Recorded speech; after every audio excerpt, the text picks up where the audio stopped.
I actually came into the industry as an investor. In the mid 90s, I'd become frustrated with sort of the options that were available to people. Everything was sort of mass produced, made for television, and nobody was getting very good results. I was able to find my partner, Scott Billington, who at that time was doing some very unique things. I approached him about being an investor with him, and as a consequence of that conversation, it led on to us actually starting a company that would offer an alternative to what most people were seeing. Well, we found that finding a name for the company was one of the most difficult parts of getting the company started. At the end of the day, we wanted to establish a relationship with our clients. And covenant is a word that means a two-way promise. I will do this for you to the best of my abilities, and as honestly and as wholeheartedly as I can. And you will do these things for me. So we seek clients that embrace that kind of relationship with their manager, that have the same long-term vision that we do, the same values, the same beliefs about the market. Presently, we manage about $500 million. Right now, we anticipate that we'll have a soft close on our assets at about $1 billion under management. One of the luxuries of success is the ability to choose relationships or partnerships with other firms that you believe in and that you share values with. And Capital Trading Group has been that for us for the last couple of years.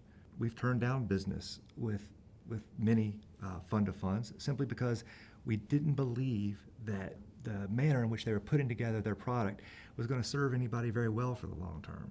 Markets are traded by people who are largely emotional rather than rational. There's a great dynamic sort of Socratic method that takes place among the entire team whenever we're contemplating a change or looking for an improvement in a certain aspect of our trading.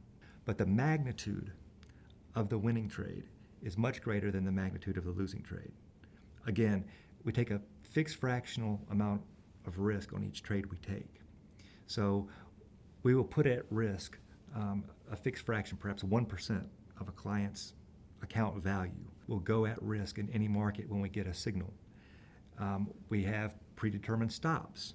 So we never have a position in that does not have a stop. We would never do that. If that stop is hit, we exit the market. We wait for conditions to redevelop that are favorable, and then we will consider if it passes the model that we'll enter it again later. So the trailing stops provide a diversity within our own model, if you will, because of the nature of how they follow the markets. Scott and I have probably spent more time studying books on behavioral sciences and behavioral investment, how humans react on an emotional level, as much as we have on the mathematics and the algebraic side of the trading. Because at the end of the day, that's really going to be the key thing.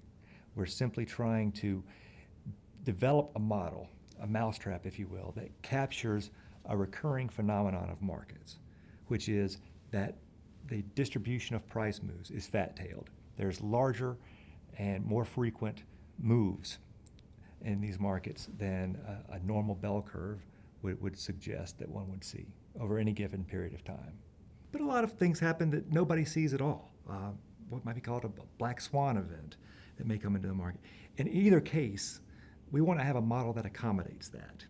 And we don't go in and change our model in the event that one of these potential events is on the near horizon. It's akin to maybe building a boat. You build your boat before it goes to sea. You don't wait until there's a hurricane on the horizon to reinforce the hull. You never assume you know it all. It's absolutely critical to maintain that sort of humble spirit and that thing that I do not know everything, and I can't predict this and I can't predict that. I can prepare for it, but I can't necessarily, I can't call the tops and bottoms of these things.